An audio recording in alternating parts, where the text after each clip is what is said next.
We got our first guest of the evening sitting here in the on deck waiting for us. Ring of Combat Featherweight. Mike the Lone Wolf Trizano. Mike, how we doing tonight, brother? I'm doing awesome, man. How you doing? I'm great.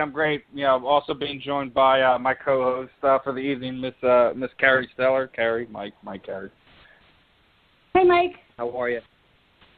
Good. How are you? I'm great. Couldn't So be you better. pumped, man? You got this big fight for Ring of Combat coming up the 15th.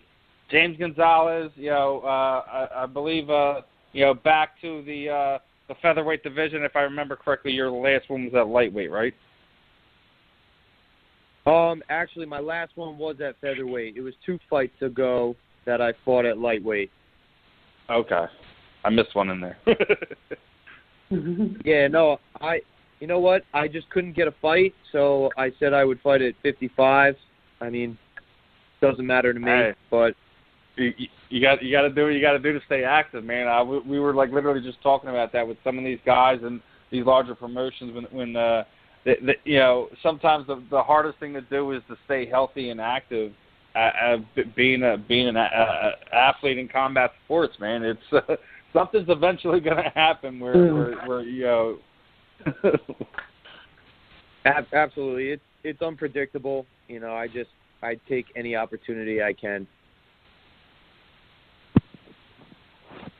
Hey, man, it's what you got to do when you're trying to work your way up the ladder to kind of achieve those goals you want to go after. You're starting to see a lot more opportunities open up throughout combat sports and mixed martial arts. Obviously, we just seen Conor McGregor go in a boxing ring and fight Floyd Mayweather.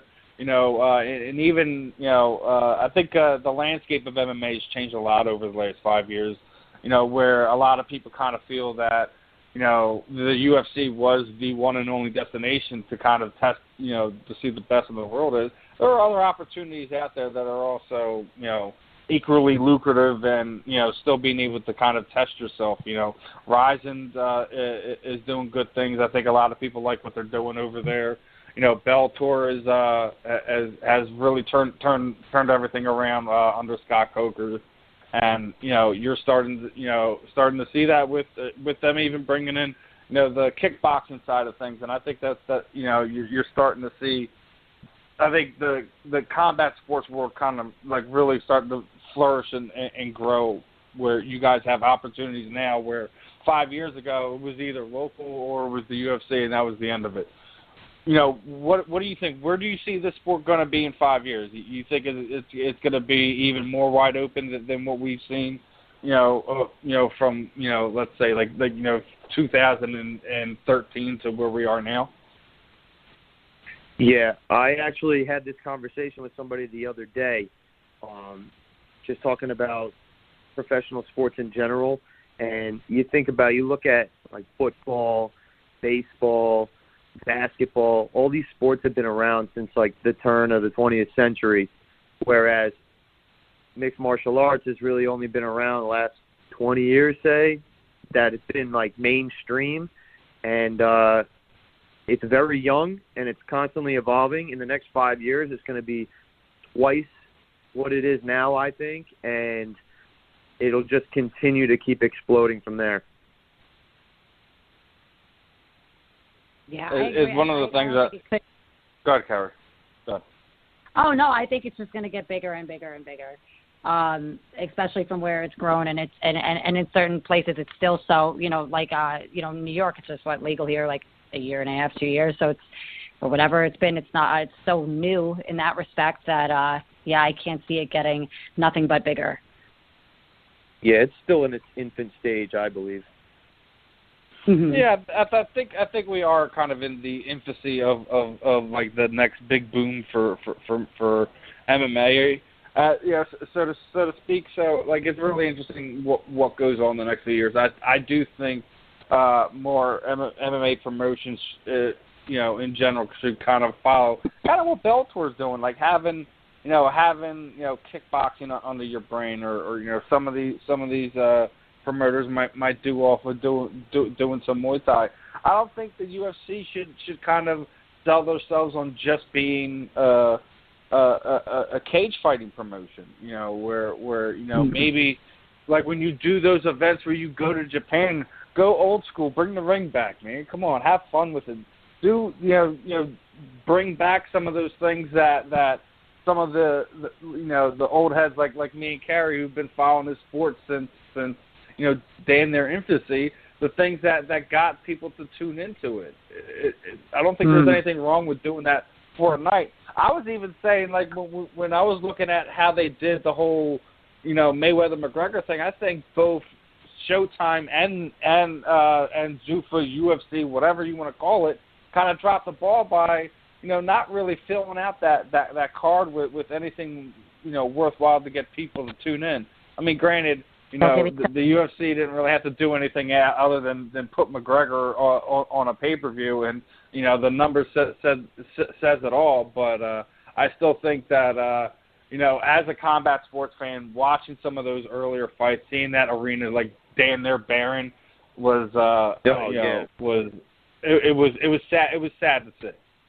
What do you think, Mike? You think they should have thrown, because you had fighters offering, and now I'm saying you don't have to fill that card up with all your champions with some fights that night, but I mean, you had Stipe Miocic calling Anthony Joshua out. Do I think you should have made that fight? Probably not, but who's to sit there and say you don't have things that make it fun to get people to tune in for other things down the road?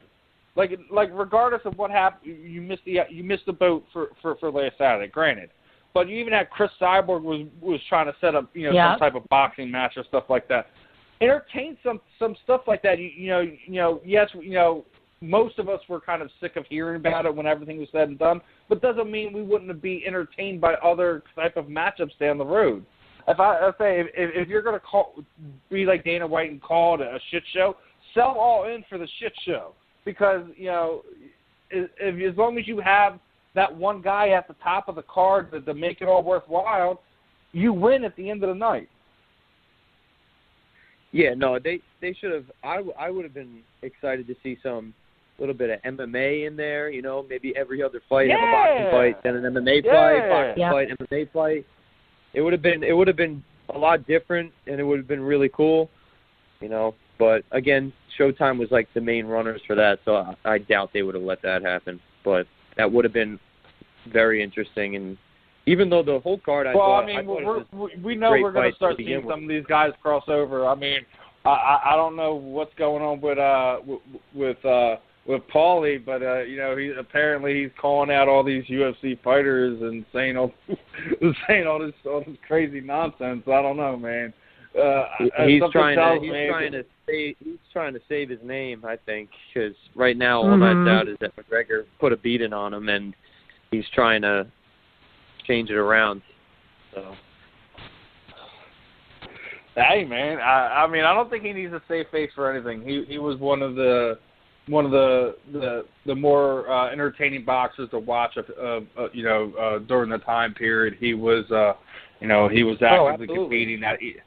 So, I mean, you can't take away what he got. You're worried about what MMA fans say, but, you say you're a boxing purist, so what would you really care if all McGregor's fans think you're whatever? You can't take away his accomplishments. He's a great boxer. Yeah. Unbelievable. He's awesome. That would be like an MMA fan sitting there trying to take away from Conor everything he did because he lost to Mayweather. It just doesn't make any sense to me. I think everyone won when it all came down to it, but I just thought it was one of the things I thought that if they ever entertain something like that again, just go all in. It's what I said from the gate. Go all in. We've seen what happens when boxers come to MMA, and there was only one of them that was ever mildly successful, and that was Ray Mercer. At the beginning, he got absolutely murdered by people. I mean, lost to Kimbo Slice or whatever, but as he came along and got some experience, by the time he was done and over, he was knocking former champions like Tim Sylvia out. So we've seen some of those boxers could hang. Some MMA fighters who probably had boxing experience younger in their careers could eventually make a run. Make boxing a thing that could work for them. But at the end of the day, why get out of your comfort zone just to what? Is it ego? I mean, I just say I think it could be ego, but it also could be just that's just what they like doing. They don't enjoy training other styles. Like boxing is just one form of the martial arts. They want to just do that. That's what makes them happy. Then go for it. And some people want to just do together. jiu-jitsu. Like at the end of the day, everyone's basically getting upset because everyone's sitting there saying that everyone's giving Conor a quote unquote participation award for the Mayweather fight.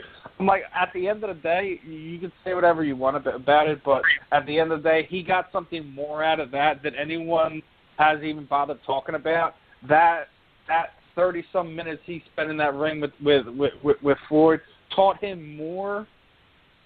Mm-hmm. Fight IQ wise and boxing wise than people even realize. That I think at the end of the day, it's going to make him a better pure boxer, so to speak.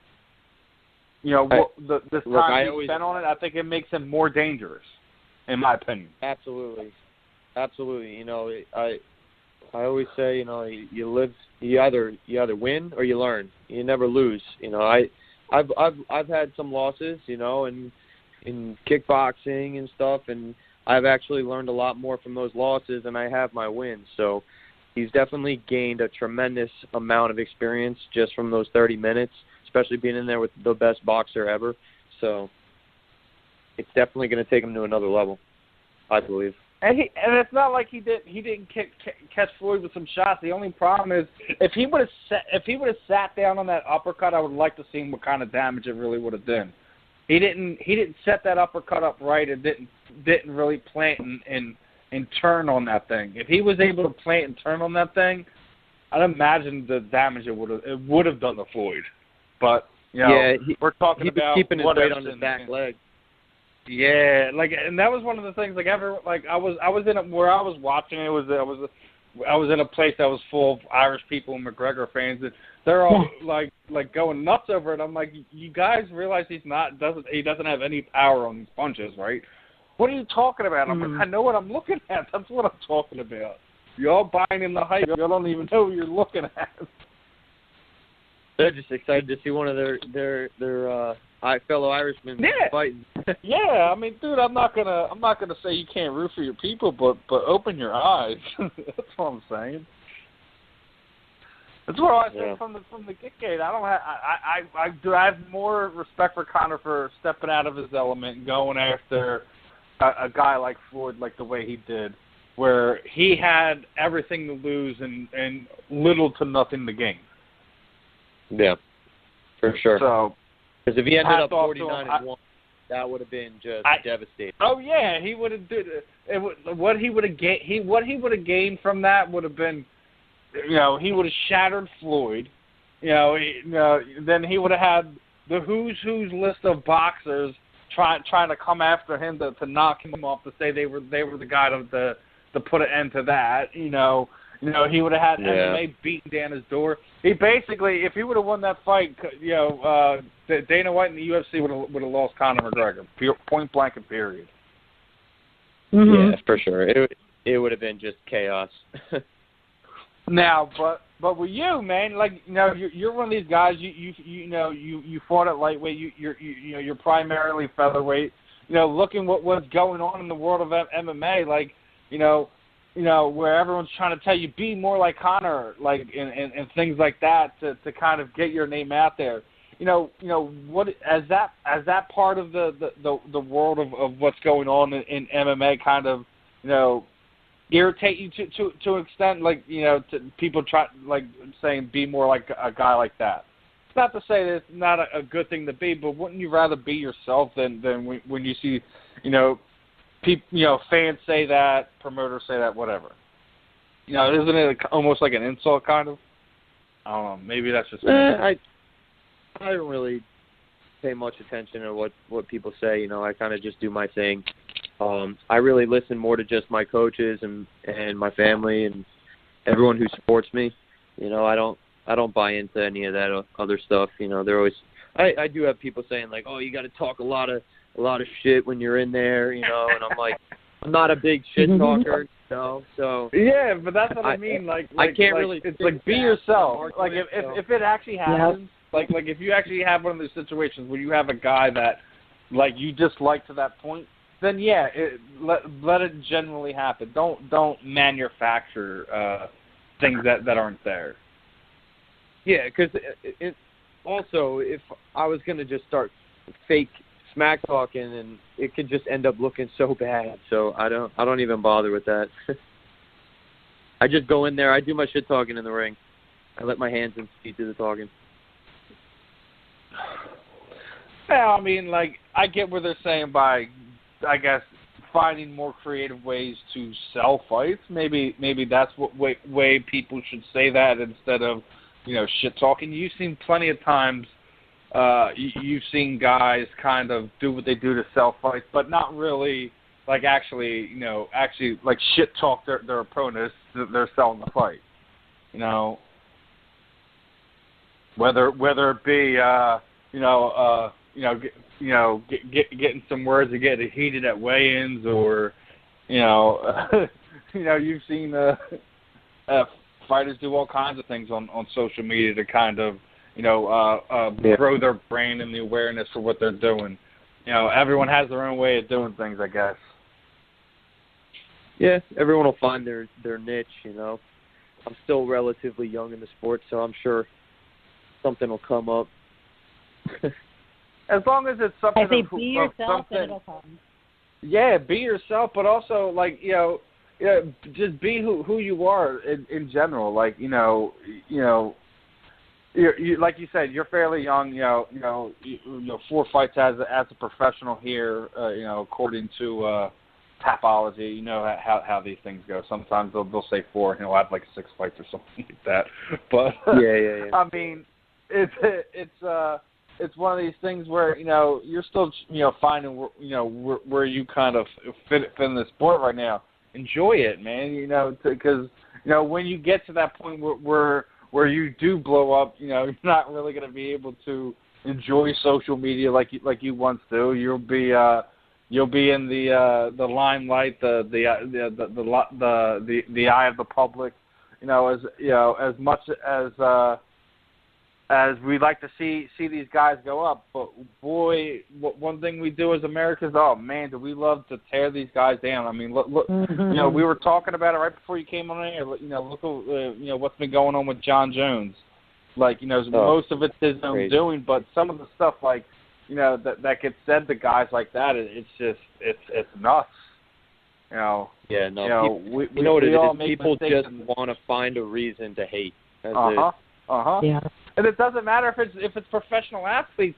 I mean, we see it every day with. But no, look at this. Like, all right, look how with everything that's going on with the hurricane in Houston. I've seen somebody generalize this. All right, we've seen that Derek Lewis was down there helping people in Houston. That's his area of the world. That's his backyard, right? You see. Yeah. Some of these sites, and it'll be like black MMA fighter helps people in Houston. I'm like, what does that have anything to do with it? Why does why do you have to classify him he's a black guy? What does it matter? I don't care if he's white, brown, green, or purple. He's helping somebody, regardless. Yeah, exactly. You see people go after people are going after the Rock for only donating $20,000. Trump donates $1 million, and they're like, oh, he should have donated more. I'm like, oh my God, you people are out of your freaking mind. They donated something. Nobody's ever happy. Everybody wants something to say and something to hate on. And it's like, they want more and they want it now. Anything else. Anything else. Going down to your local. You go down to your local fire department and you could drop off like a basket or box full of shit to go and donate down there, and anything helps. It doesn't matter what it is. Look, you could do 1,000 good deeds. You do one bad deed, that's what they remember you by. That's how it is. It's and there's your hot take right there, because that's absolutely correct. You could do millions and millions and millions of good things in your life, but they'll always remember the one bad thing you did. Always. Yeah. Oh, he did all those good things, but remember that one time. Like, come on. It's one thing as human beings we need to learn how to be better at moving on, and don't let things like that define who we are as people, because they don't define who we are as people. It just defines how the world sees you, and at the end of the day, that doesn't matter either. It's only how you see yourself and your loved ones see you at the end of the day is what really matters. But that's just me. Absolutely. No, I believe the same thing. That's why a lot of people just fall into the social media craze, and they believe everything they see, and they don't actually sit back and actually think about what they're looking at. They also want to act politically correct and stop being who they really are at the end of the day. And I think they kind of forget who they really are at times. And it is what it is. I get why people do it, but sometimes just be yourself. Who cares what anyone thinks? You're not going to please everybody in this world, nor should you try. No, absolutely, I agree. But big fight here, the 15th. James Gonzalez, if you consulted a sightseer, somebody sees in your future, whatever, and they told you how this fight was going to play out, how you think they would tell you how this fight will play out for you? I mean, you think it's going to be a tough battle? What would be your thoughts on this when they first threw this guy's name at you? I always see my hand raised. I've fought this fight for months now. I always visualize the win. I go in there expecting a war. He's coming to fight. We've fought already, and I beat him unanimous decision, and he's definitely coming back looking for some revenge, and I'm completely prepared for that. I'm not overlooking him just because I beat him once, so I'm ready for anything, but I'm going in there and I'm going to kill. I go in there looking to kill. Oh, yeah, I think Mike's saying he's going hunting. When I'm going the wolf is going hunting. Hey man, I think it's gonna be a fun one. I think the other thing I think the fans will wind up making out for is that you guys did already fight, so you won't have that feeling out stage. You kind of already know what the other guy likes to do, what they're going to look for. Also knowing that are you throwing a few wrinkles into that game plan to kind of see if you can catch him off guard on some things, not without giving too much away, obviously. Well, I think it's going to pick off right where it left off. Third round is when I really started picking it up, feeling comfortable. It was my pro debut, so I'm not going to lie, I was a little nervous, a little hesitant, but it's going to pick off right after that third round. And it's going to be intense, to say the least. And I also think it's Go ahead, Carrie. I said I think that'll make it a lot more fun. You guys have already fought. He's going to obviously be looking to, redeem himself, but I think that'll be more fun for you because he's going to be looking out for that. It's going to be – I envision a battle, a really great battle between you two. I'll just say one thing. I think that first round's going to be really interesting because he's going to have, chip on his shoulder. He's going to want to kind of, find a way to kind of redeem himself. Like Mike's saying, he'd already started to get things clicking as the end of that fight was coming together. So sometimes it was like remember when we seen Griffin Bonner too when that fight started off, they literally and figuratively picked up right where they left off, except the fact they were tired of bleeding the time. So this is kind of how I'm starting to play this one out when I see that you two are going to be back in there. I mean, that's just the way I hope it would be, and for the fans and the attendance, I hope that's what you guys get, because that could be quite an interesting first 5 minutes if it makes it through those first 5 minutes. Well, fans are going to be happy with what they see. I mean, Lou Neglia put a good card together. There's a lot of other title fights going on, but when we get in there, the place is going to erupt. Now, also being a Ring of Combat event, is that another big thing for you? Knowing how many guys that have been alumni of Ring of Combat have also made it to the UFC and some of these other promotions too. Yeah, no, I'm excited. This is a huge opportunity to really get my name out there. So I'm excited for this fight, and I'm excited for what's to come. Hopefully big things. I'm definitely with you there, Mike. Definitely want to see how these the rest of this year plays out for you, starting in the next year. Definitely one of the guys I have my eyes on to see.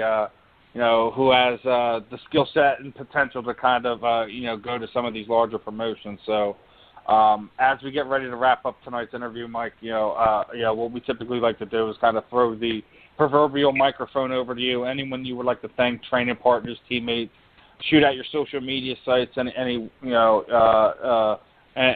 sponsors you might have you want to give some love to, anything you want to say at all. The time is yours, my friend.